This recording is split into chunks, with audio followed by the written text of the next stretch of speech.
Good evening.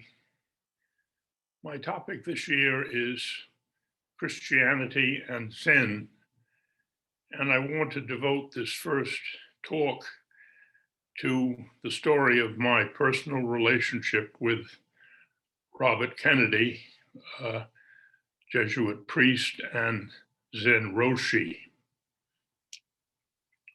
Bob and I met in the Jesuit novitiate of St. Andrew on Hudson in Poughkeepsie, New York.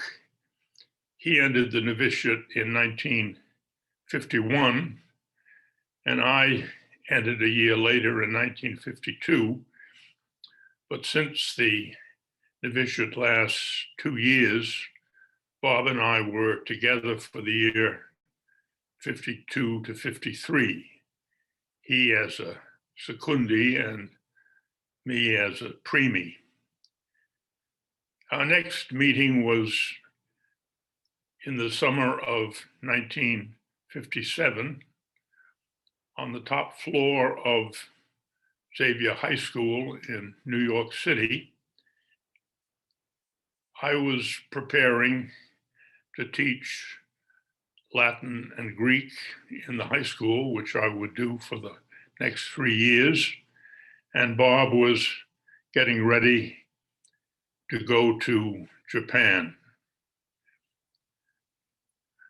The next I heard of Bob was when I received a lecture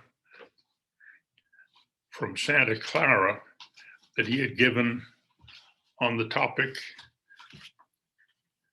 Zen's Gift to Christianity.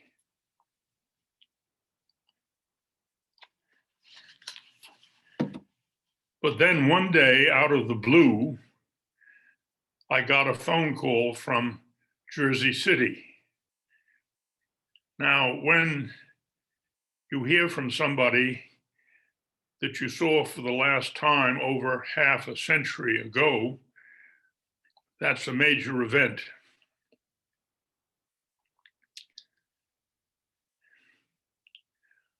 I told Bob that I had received his lecture.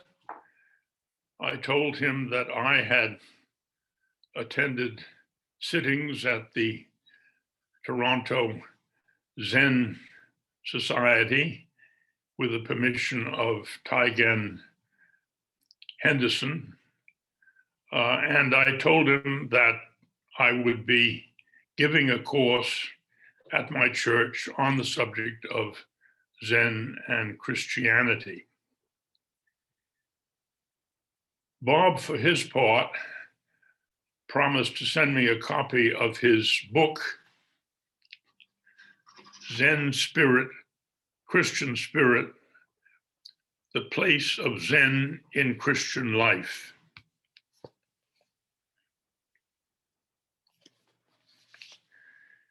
When the book arrived, it filled in the gap in our relationship because it informed me of the religious shipwreck that Bob had undergone in Japan. In his preface, he writes as follows: "My ordination in 1965 took place in the teeth of the wind of Vatican II that blew away the form of the Catholic Church as I knew it. My temperament and training and my relative isolation in Japan on the fringe of the church led me to cling to the only form of Catholic life I knew. I tried to be faithful to what I was taught, but finally the dike had more holes than I had fingers, and the flood of changes in my life swept away my old religious certitudes. Most painfully, I lost my way in prayer.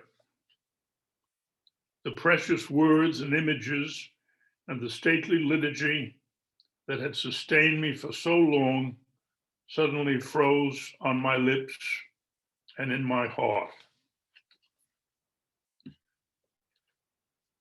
Bob Kennedy's journey from Jesuit priest to Zen Roshi reminded me of the 1937 movie Lost Horizon, in which a Catholic priest has become the chief lama of the Buddhist community in Shangri-La, Tibet. But more significantly, Robert Kennedy exemplifies the extent to which, in the course of a single lifetime, the walls separating our separate religious traditions have come tumbling down. On this momentous phone call, Bob invited me to join the Morning Star Zendo. This was an invitation which I was glad to accept. And so every Saturday morning at 9 o'clock, I go to Zoom, and thereafter, Roshi Kennedy has welcomed us. We do a half hour of sitting meditation, followed by a Dharma instruction. Through the Zendo, I have been introduced virtually to a remarkable group of individuals at a number of different locations around the world. So that concludes my remarks for this evening. Next week, we'll be talking about meditation. Thank you.